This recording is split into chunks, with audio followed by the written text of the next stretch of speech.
आज 14 फरवरी 2024 के साकार मधुर महावाक्य हैं। आज की मधुर मुरली में बाबा बच्चों को एम ऑब्जेक्ट की स्मृति दिला रहे हैं। तुम बच्चों के सामने ये श्री लक्ष्मी नारायण वाला चित्र होना चाहिए। तुम ही देवता थे, तुम्हें फिर से बनना है। लक्ष्मी नारायण के चित्र के साथ सीढ़ी का चित्र भी होना चाहिए। कैसे आप देवी देवता थे, जन्म पुनर्जन्म लेते, अब फिर देवता बनने का पुरुषार्थ कर रहे हो। अंतर्मुखी होकर अपनी अवस्था की जांच करनी है। चलते फिरते भी ज्ञान का सिमरन करना है। अंतर्मुखी होकर विचार करो कि सदा हर्षित रहने में कौन सा रोला पड़ता है। हम सदा हर्षित क्यों नहीं रह पाते। ये चित्र आपके हथियार हैं। कोई भी आए तो इन चित्रों पे समझाना बहुत सहज है। ये यज्ञ भी है, पाठशाला भी है, घर भी है। यहाँ तुम आते हो, भले कोई विघ्न भी पड़ेंगे, विघ्नों से घर डरना नहीं। ये चित्र आदि भी इंश्योर करा दो। बाबा ने कहा कोई आता है तो आप उससे पूछो, एम ऑब्जेक्ट के बारे में जानते हो। बहुत प्यार से ज्ञान की बात औरों को समझानी है। बेहद खुशी होनी चाहिए कि बाबा हमारा बाप, टीचर, सतगुरु भी है। बाप कहते हैं मैं जब आता हूं तो मुझे बहुत थोड़े बच्चे पहचानते हैं। तुम्हें तमो प्रधान से सतो प्रधान बनना है, अपने को लायक बनाना है, दैवी गुण धारण करने हैं, मैनर्स बहुत अच्छे होने चाहिए। तुम रहमदिल बाप के बच्चे हो तो तुम्हें रहम करना है कि कैसे हम कांटों को फूल बनाएं, मनुष्य को गुलगुल बनाएं। जब आप रहमदिल बनेंगे तो बहुतों का कल्याण कर सकेंगे। कई बच्चे तो बाबा को पहचानते ही नहीं, यही नहीं समझते कि श्रीमत किसकी है। बाबा कहते हैं सेवा पे जाओ, कहेंगे गर्मी है, सर्दी है, ये नहीं जानते कि श्रीमत कौन दे रहा है। श्रीमत पर चलने वाले बच्चे ऊंच पद पाते हैं।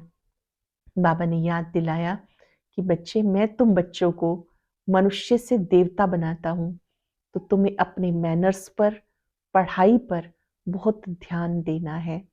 मैं जब ब्रह्मा तन में आता हूं तो बहुत थोड़े बच्चे पहचानते हैं। ब्रह्मा बाबा कहते हैं कि मैं भी बहुत पुरुषार्थ करता हूं। बाबा की श्रीमत पर चलने के लिए मैं भी मेहनत करता हूं।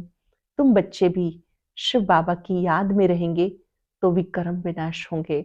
अपने को आत्मा समझ बाप को याद करो। बहुत बच्चों से मेहनत पहुंचती नहीं, इसी बात में मेहनत है, क्योंकि याद से पापों का बोझा उतर जाता है। सुनते हैं बाबा के मधुर बोल।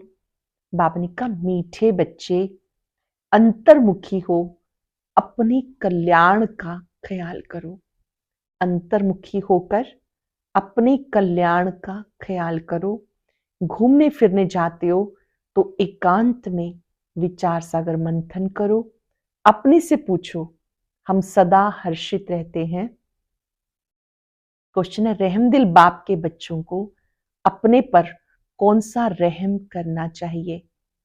रहमदिल बाप के बच्चों को अपने पर कौन सा रहम करना चाहिए। जैसे बाबा को रहम पड़ता है, मेरे बच्चे कांटे से फूल बने। बाप बच्चों को गुलगुल बनाने की कितनी मेहनत करते हैं, तो बच्चों को अपने ऊपर तरस आना चाहिए। हम बाबा को बुलाते हैं, हे पतित पावन आओ, फूल बनाओ। अब वो जब आए तो क्या हम फूल नहीं बनेंगे। रहम पड़े तो देही अभिमानी रहें। बाबा जो सुनाते हैं उसको धारण करें। जब वो आए हैं, क्या हम फूल नहीं बनेंगे। रहम पड़े तो देही अभिमानी रहें। बाबा जो सुनाते हैं उसको धारण करें। ओम शांति। ये तो बच्चे समझते हैं, ये बाप भी है, टीचर भी है, सतगुरु भी है। तो बाबा बच्चों से पूछते हैं, यहाँ जब आते हो तो लक्ष्मी नारायण के सीढ़ी के चित्र को देखते हो। जब दोनों को देखा जाता तो एम ऑब्जेक्ट और सारा चक्र बुद्धि में आ जाता है कि हम देवता बनकर फिर ऐसे सीढ़ी उतरते आए हैं। ये ज्ञान तुम बच्चों को मिलता। तुम हो स्टूडेंट, एम ऑब्जेक्ट सामने खड़ा है। कोई भी आए तो उन्हें समझाओ ये एम ऑब्जेक्ट है। श्री लक्ष्मी नारायण का चित्र दिखाया बाबा ने कि ये आपका एम ऑब्जेक्ट है। इस पढ़ाई से ये देवी देवता जाकर बनते हैं। अंडरलाइन करेंगे, जो ईश्वरीय पढ़ाई है इससे जाकर देवी देवता बनते हैं। फिर 84 जन्म की सीढ़ी उतरते हैं। फिर रिपीट करना है। ये बहुत इजी नॉलेज है, फिर भी पढ़ते पढ़ते नापास क्यों हो जाते हैं? उस जिस्मानी पढ़ाई से भी ये ईश्वरीय पढ़ाई बिल्कुल सहज है। एम ऑब्जेक्ट और 84 जन्मों का चक्र बिल्कुल सामने खड़ा है। ये दोनों चित्र विजिटिंग रूम में होने चाहिए। सर्विस करने के लिए सर्विस के हथियार भी चाहिए। सारा ज्ञान इसमें है। ये पुरुषार्थ हम अभी करते हैं। सतो प्रधान बनने के लिए बहुत मेहनत करनी है। इसमें अंतर्मुखी हो, विचार सागर मंथन करना है। घूमने फिरने जाते हो तो बुद्धि में यही होना चाहिए, ये तो बाबा जानते हैं कि नंबरवार है। कोई अच्छी तरह से समझते हैं तो जरूर पुरुषार्थ करते होंगे अपने कल्याण के लिए। हर एक स्टूडेंट समझते हैं ये अच्छा पढ़ते हैं, खुद नहीं पढ़ते तो अपने कोई घाटा डालते हैं। अपने को कुछ लायक बनाना चाहिए। तुम भी स्टूडेंट हो, सो भी बेहद बाप के। ये ब्रह्मा भी पढ़ते हैं। ये लक्ष्मी नारायण है मर्तबा, और सीढ़ी है 84 जन्मों के चक्र की। ये पहले नंबर का जन्म और ये लास्ट नंबर का जन्म। तुम देवता बनते हो। अंदर आने से एम ऑब्जेक्ट और सीढ़ी पे समझाओ। कोई भी आए तो एम ऑब्जेक्ट पर समझाओ, लक्ष्मी नारायण के चित्र पर और सीढ़ी पर। रोज आकर इनके सामने बैठो तो स्मृति आए। तुम्हारी सीढ़ी का चित्र ये बहुत अच्छा है। बुद्धि में रहे, बेहद का बाप हमें समझा रहे हैं। सारी चक्र का ज्ञान बुद्धि में भरपूर है, तो कितना हर्षित रहना चाहिए। अपने से पूछना चाहिए, हमारी वो अवस्था क्यों नहीं रहती? क्या कारण है जो हर्षित रहने में रोला पड़ता है? जो चित्र बनाते हैं उनकी बुद्धि में होगा ये हमारा भविष्य पद है, ये हमारी एम ऑब्जेक्ट है, और ये 84 का चक्र है। गायन भी है सहज राजयोग। सो बाबा रोज समझाते, तुम बेहद बाप के बच्चे हो तो स्वर्ग का वर्षा लेना चाहिए, और सारे चक्र का राज समझाया, जरूर वो याद करना पड़े। फिर बातचीत करने के मैनर्स बहुत अच्छे चाहिए। सारे चक्र का राज भी समझाया। सृष्टि चक्र को बाबा याद कर रहे हैं, सृष्टि रूपी घड़ी, कि उससे तुम बच्चों को ये स्मृति आएगी कि हम ही देवी देवता थे, हमें फिर से बनना है। फिर बातचीत करने के मैनर्स बहुत अच्छे चाहिए, चलन बहुत अच्छी चाहिए। चलते फिरते कामकाज करते बुद्धि में रहे, हम बाबा के पास पढ़ने आए हैं। ये ज्ञान तुमको साथ लेके जाना है। पढ़ाई तो सहज है, परंतु अगर पूरी रीति नहीं पढ़ते तो टीचर को जरूर ख्याल होगा कि अगर क्लास में बहुत डल बच्चे होंगे तो हमारा नाम बदनाम होगा, इजाफा नहीं मिलेगा, गवर्नमेंट कुछ नहीं देगी। ये भी स्कूल है, इसमें इजाफा आदि की बात नहीं, फिर भी पुरुषार्थ तो कराया जाता। चलन को सुधारो, दैवी गुण धारण करो। अपनी चलन सुधारो, दिव्य गुण धारण करो। कैरेक्टर अच्छे चाहिए। बाबा तुम्हारे कल्याण के लिए आए हैं, परंतु बाप की श्रीमत पर चल नहीं सकते। श्रीमत कहे यहां जाओ तो जाएंगे नहीं, कहेंगे यहाँ गर्मी है, यहाँ ठंडी है। बाप को पहचानते नहीं कि हमें कौन कहते हैं। ये साधारण रथ ही बुद्धि में आता है, ये बाप बुद्धि में आता ही नहीं। बड़े राजाओं का कितना सबको डर रहता, बड़ी अथॉरिटी होती, और ये तो गरीब निवास है। मुझ रचता और रचना के आदि मध्यंत को कोई भी नहीं जानते। कितने ढेर मनुष्य कैसी कैसी बातें करते हैं, क्या क्या बोलते हैं, भगवान क्या चीज होती है ये भी नहीं जानते। वंडर है। बाप कहते, मैं साधारण तन में आकर अपना और रचना के आदि मध्यंत का परिचय देता हूँ। 84 की सीढ़ी कितनी क्लियर है। बाबा कहते, मैंने तुम्हें बनाया था, तुम्हें फिर से बना रहा हूं। मैंने तुम्हें ऐसा बनाया था, फिर से बना रहा हूं। तुम पारस बुद्धि थे, तुम्हें पत्थर बुद्धि किसने बनाया? आधा कल्प रावण राज्य में तुम गिरते ही आते हो। अब तुम्हें तमो प्रधान से सतो प्रधान जरूर बनना है। विवेक कहता, बाबा है सत्य, जरूर सत्य बातें ही बताएंगे।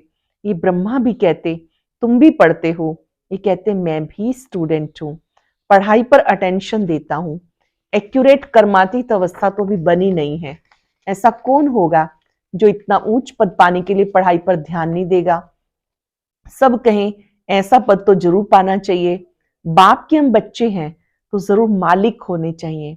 बाकी पढ़ाई में उतराई चढ़ाई तो होती है। अब तुम्हें ज्ञान का तंत्र मिला है। तंत्र अर्थात सार मिला है, इसेंस मिला है। शुरू में तो पुराना ही ज्ञान था, धीरे धीरे तुम समझते आए हो। अब तुम समझते हो ज्ञान सचमुच हमें मिलता है। बाबा कहते हैं आज मैं तुम्हें गुह्य गुह्य बातें सुनाता हूं। फट से तो कोई जीवन मुक्ति नहीं पा सकता, सारा ज्ञान उठा नहीं सकता। पहले सीढ़ी का चित्र थोड़ा ही था, अब समझते हैं। बरोबर हम ऐसे चक्र लगाते हैं, हम ही स्वदर्शन चक्रधारी हैं। बाबा ने हम आत्माओं को सारे चक्र का राज समझा दिया। बाबा कहते तुम्हारा धर्म बहुत सुख देने वाला है। बाप आकर तुम्हें स्वर्ग का मालिक बनाते। औरों के सुख का टाइम तो भी आया है, जबकि मौत सामने खड़ा है। ये एरोप्लेन, बिजली आदि पहले नहीं थी, उनके लिए भी जैसे स्वर्ग है। कितने बड़े बड़े महल बनाते, समझते हैं अभी हमें बहुत सुख है। लंदन में कितना जल्दी पहुंच जाते हैं, बस इसी को स्वर्ग समझ लेते हैं। अब उनको ये कौन समझाए कि स्वर्ग तो सतयुग को कहा जाता है, कलयुग को थोड़ा ही स्वर्ग कहेंगे। नरक में शरीर छोड़ा तो जरूर पुनर्जन्म भी नरक में लेंगे। आगे तुम ये बातें नहीं समझते थे, अब समझते हो। रावण राज्य आता तो हम गिरने लग जाते, सब विकार आ जाते। अब तुम्हें सारा ज्ञान मिला तो चलन बड़ी रॉयल चाहिए। तीसरी बार बाबा ने पक्का कराया, ज्ञान बहुत ऊंचा है, उसके हिसाब से आपकी चलन बड़ी रॉयल होनी चाहिए। अब सतयुग में भी सतयुग से भी जास्ती इस समय तुम वैल्यूएबल हो। बाप जो ज्ञान का सागर है, वो सारा ज्ञान अभी देते हैं, और कोई भी मनुष्य ज्ञान और भक्ति को समझ ना सके, मिक्स कर दिया। समझते हैं शास्त्र पढ़ना ये ज्ञान है, पूजा करना भक्ति है। तो बाबा गुलगुल बनाने के लिए कितनी मेहनत करते हैं। बच्चों को भी तरस आना चाहिए कि हम बाबा को बुलाते हैं, पतितों को आकर पावन बनाओ, फूल बनाओ। अब बाबा आए हैं तो अपने पर भी रहम करना चाहिए। क्या हम ऐसे फूल नहीं बन सकते? अब तक हम बाबा के दिल तख्त पर क्यों नहीं चढ़े, अटेंशन नहीं देते? बाप कितना रहम दिल है, बाबा को बुलाते हैं, पतित दुनिया में आओ, आकर पावन बनाओ। तो जैसे बाबा को रहम पड़ता, ऐसे बच्चों को भी रहम पड़ना चाहिए, नहीं तो सतगुरु का निंदक ठोर ना पाए। ये तो किसी को स्वप्न में भी नहीं होगा कि सतगुरु कौन है। लोग गुरुओं के लिए समझ लेते कि कहीं श्राप ना दे दे और कृपा ना हो जाए। बच्चा पैदा हुआ, समझिए गुरु की कृपा हुई, यह अल्पकाल के सुख की बात। बाबा कहते बच्चे अपने पे रहम करो, देही अभिमानी बनो तो धारणा अच्छी होगी। देही अभिमानी अर्थात आत्मिक स्मृति में रहो तो धारणा होगी। सब कुछ आत्मा ही करती है। मैं भी आत्मा को पढ़ाता हूं। अपने को आत्मा पक्का पक्का समझो और बाप को याद करो। करेंगे 5 सेकंड। मस्तक में विराजमान मैं ज्योति बिंदु आत्मा हूं।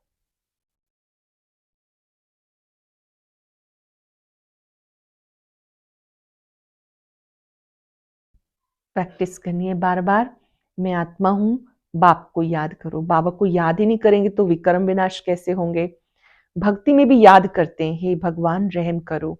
बाप लिबरेटर भी है तो गाइड भी है, ये भी उनके गुप्त महिमा है। बाबा आकर सब बताते, भक्ति में तुम याद करते हो, मैं आऊंगा तो जरूर अपने समय पे आऊंगा। ऐसे जब चाहूं तब आ जाऊं, ऐसे नहीं। बाबा कहते मेरे भी आने का टाइम है, मैं निश्चित समय पे ही आऊंगा।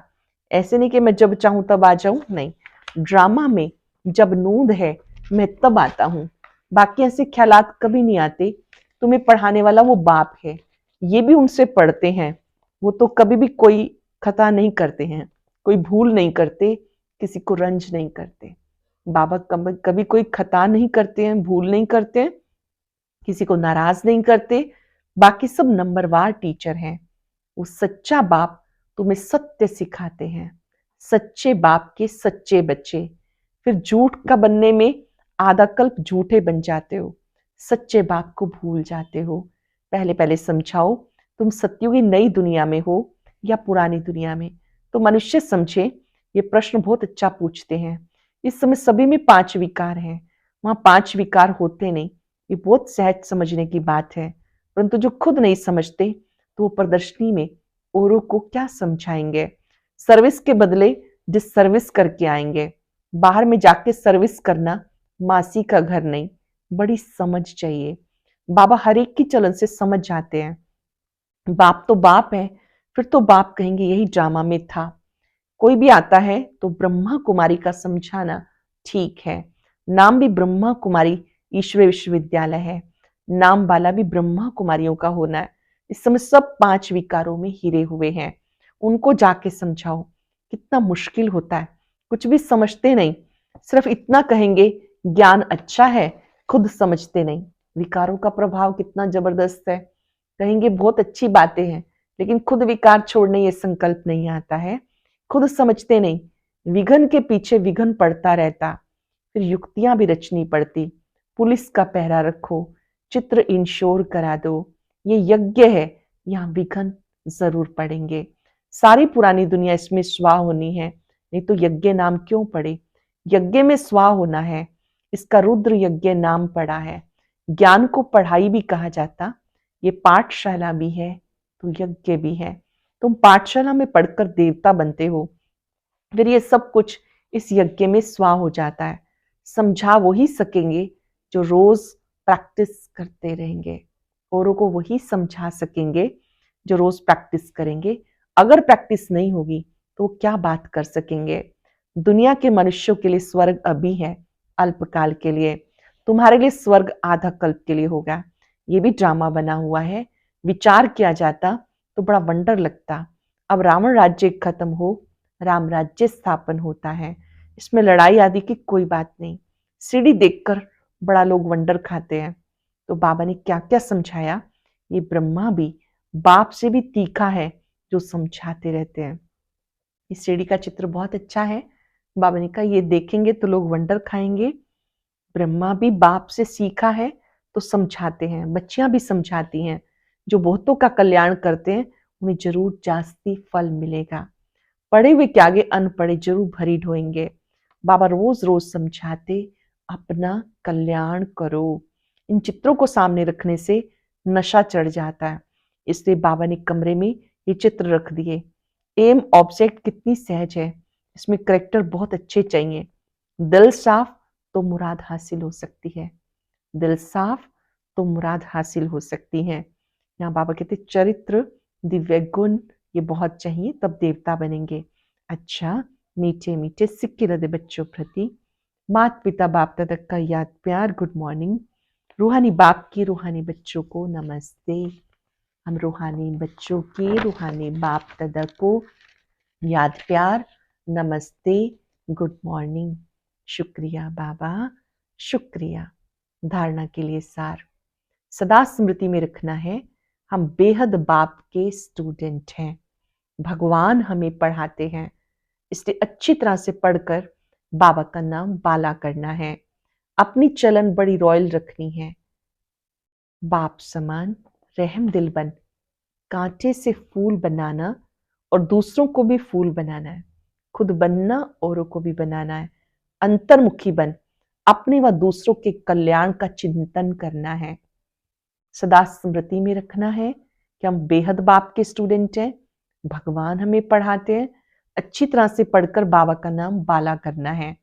अपनी चलन बड़ी रॉयल रखनी है। बाप समान रहम दिल बन, कांटे से फूल बनना और दूसरों को भी बनाना है। अंतर्मुखी बन, अपने व दूसरों के कल्याण का चिंतन करना है। वरदान है, हलचल में दिल शिकस्त होने की बजाय बड़ी दिल रखने वाले हिम्मतवान भव। हलचल में दिल शिकस्त होने की बजाय बड़ी दिल रखने वाले हिम्मतवान भव। कभी भी कोई शारीरिक बीमारी हो, मन का तूफान हो, धन में या प्रवृत्ति में हलचल हो, सेवा में हलचल हो, उस हलचल में दिल शिकस्त नहीं बनो, बड़ी दिल वाले बनो। जब हिसाब किताब आ गया, दर्द आ गया, तो उसे सोच सोच के दिल शिकस्त बन, बढ़ाओ नहीं, हिम्मत वाले बनो। ऐसे नहीं सोचो हाय मैं क्या करूं, हाय मैं क्या करूं। हिम्मत नहीं हारो, हिम्मतवान बनो तो बाप की मदद स्वतः ही मिलेगी। ध्यान से सुनेंगे।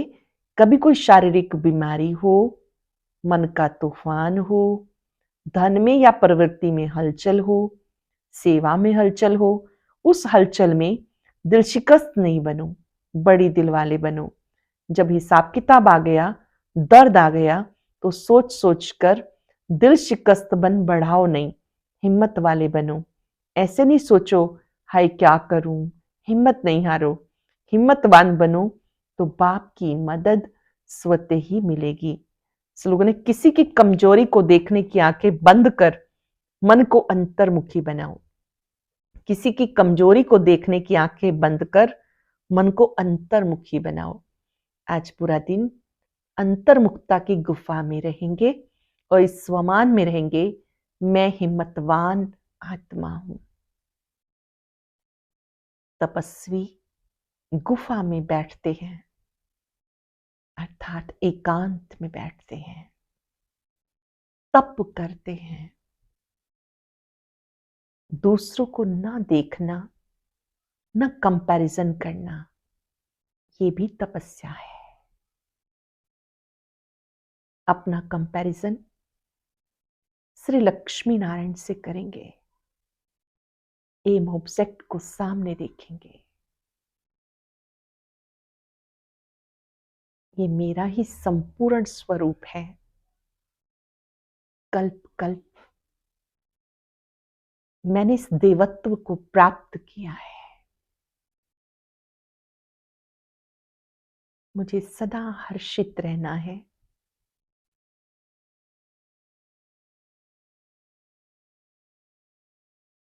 बाबा के स्वरूप पर एकाग्र होकर शक्ति ले। मैं हिम्मतवान आत्मा कल्प कल्प की विजयी हूं। जैसा मेरा लक्ष्य वैसे लक्षण स्वयं में लाने हैं। परमात्मा शक्तियां मेरे सिर पे छत्र बन गई है। विकट से विकट परिस्थिति में भी मैं सदा हिम्मतवान हूं। शुक्रिया बाबा, शुक्रिया शुक्रिया। ओम शांति। आज हम जानेंगे कि विश्व परिवर्तन का कार्य क्यों रुका हुआ है। यह छोटी छोटी चिंगारियां ज्वाला रूप कब लेंगी? इसके लिए सुनते हैं आज का ज्ञान मोती।